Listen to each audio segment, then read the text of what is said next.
Hello, welcome to Megaton Musashi Melee build guide. We're going to get right into it. So, the first thing when making a melee build is, what am I doing?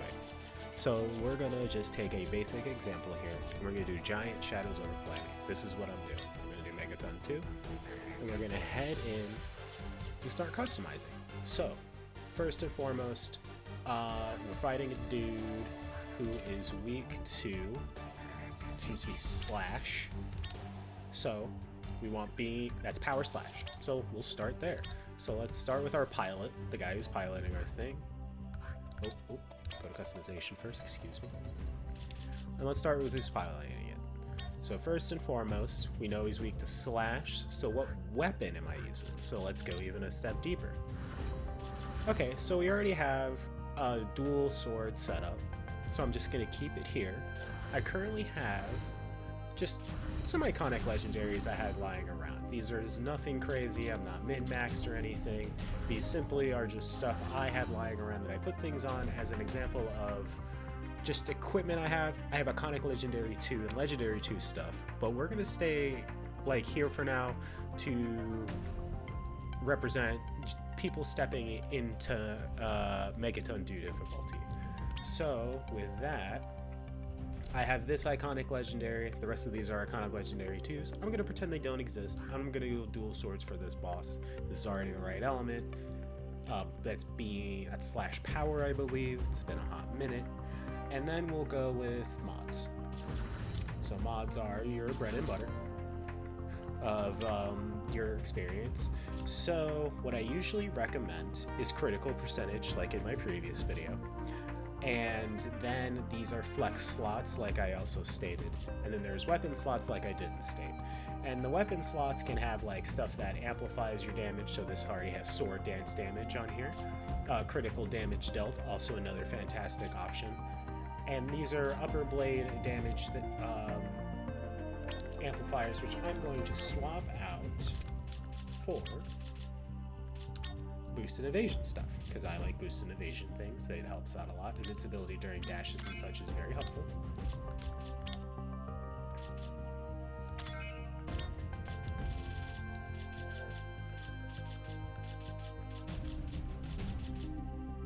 Use gauge, damage duration.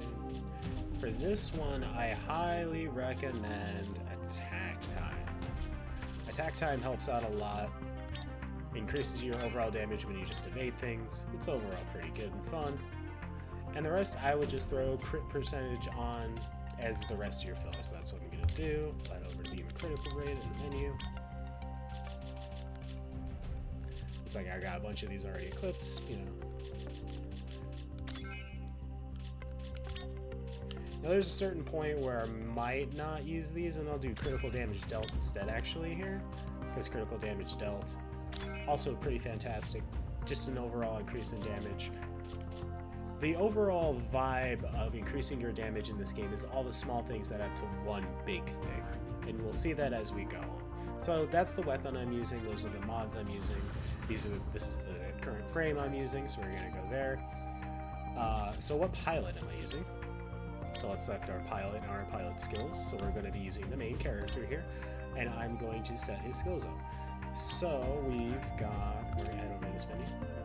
So we're weak to power slash, said we're gonna be using dual blades. So let's, first and foremost, dual blade mastery, probably a good thing to put here, which is the base pilot ability. So we'll do that. And I can level this up right now, I cannot. So we'll put that over knuckle mastery. Then we have melee damage up. Combo chain duration and all these other things aren't fantastic. Adrenaline I will put on him over special move damage. And then we will check the rest of our pilot skills. So we got good critical damage, to sword damage, melee damage, and TKO pose. So this is all fine and dandy here. You can check your other pilots here, but I'm only going to be setting up the melee pilot. Then we'll go to the big boy, the motherboard. So I put on Mighty Million M. Mighty Million M is the motherboard you get for achieving level 70. And I have stripped everything down to give it, and I'm going to build it from the ground up here to show an example of building up a motherboard for a task or for anything that you're doing, etc., etc. So we're going to start with the cells. As stated in my previous video, force effect duration is pretty great as it increases how long you are powered up. I recommend it. And or TP recovery to use the special skills more. Your special moves shall be moves that are effective against whatever you're doing and or utility in the factor abilities. Currently, I am opting for one ability that does damage and another factor ability, which I'm about to set up with Jammer Pulse, critical factor, and Southern Cross End since the boss is me. This move, however, does have a lot of lag, so I might opt for something else that'll increase my force power instead that isn't super laggy, such as Knights in Gaia. My Kabuki function, despite it being the weakness for this boss, I would be using this anyway, as Absolute Defense Muramasa is very good utility Kabuki function. I don't want to be using a damage Kabuki function on Megaton 2 generally, unless you are set up for it, but that's a different setup entirely. As for what I like to do first on my motherboard, is I like to set up the expansion slots. Now, there's two ways you can set this up. One, obviously using all your circuit boosters, batteries, and supporters to maximize out your motherboards. You can also decide to put these utility items here. These I recommend for your utility robot or for when you're farming, but I don't recommend it in normal upgrading. So usually what I do first is I will try to optimize the motherboards. The CPUs, and or what CPU I'm using. So we have Strike Assault level 2, basic melee damage, and we're going to use Air Fighter for just more mid-air damage. Dual blades are a very mid-air centric kind of weapon, and we're also fighting a mid-air centric kind of boss. So then we're going to send all our abilities trying to maximize the CPUs. So this is using the fan to hit both CPUs here, and then 6 slots, pretty great, good value there. We're going to use the supporters here to shoot forward. Up here,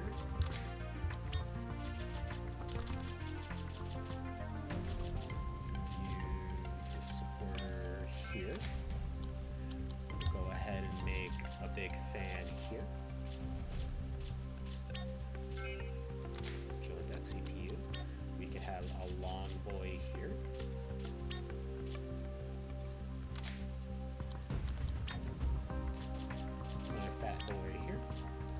Now, actually, I might perhaps want to opt for this instead. This seems good as well. So I will opt for this instead. Here, I could go one of two paths. I could go for a technical recast, or I could go for more boosting. I'm going to opt here for technical recast on these two dudes. Okay, so we've set up our expansions. So now, we want to start setting up chips, obviously in a way that benefits us the most.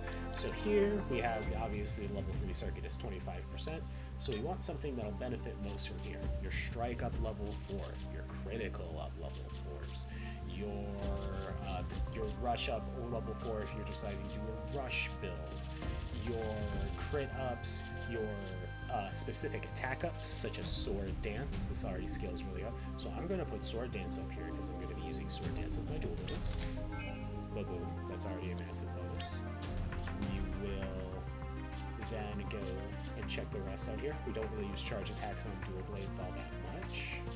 We can opt in for the other one. So here, we're going to start putting in our damage ups now. So we'll put in our melee damage up. And we will check other opportunities.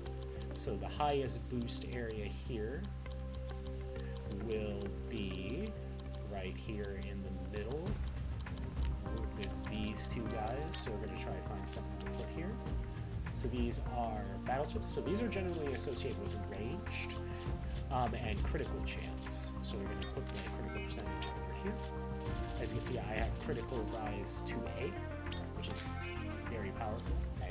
required a lot of work. Well, required not a ton of grinding, but it did take a bit. And then we will continue trying to optimize everything here, so we'll put more crit. Now generally, when you're using a melee build, you probably won't use all of these slots to the maximum capacity, because a lot of them are range-centric. If you are doing a debuffer build, or you want your burst windows to be higher, the damage to blank enemies is much higher. Since I am currently doing /power, that is malfunctioning enemies, so I will probably throw that in. Or I could just do extra power damage as well, which actually seems appealing at the moment.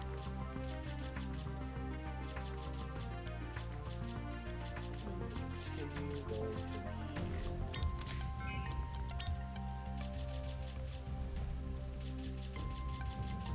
Now you could use the shotgun or whatever masters to squeak out a bit more damage when using your ranged weapons on a melee build. I don't. It's not bad, but if you don't have any slots to fill it with, it's kind of how a big red bee will add extra debuffer.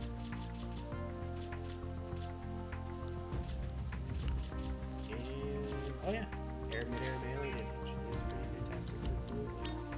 Go here. So here, this really isn't gaining a ton of buffs. Looks like this guy right here seems to be pretty good, so we're going to be critical. We're going to put our dual sword master up here.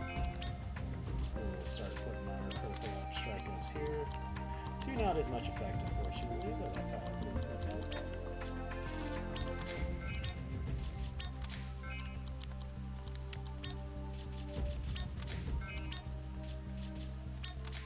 And there we are. That is a pretty, in my opinion, set up motherboard.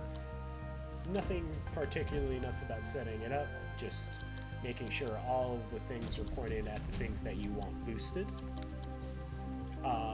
This is one I would use.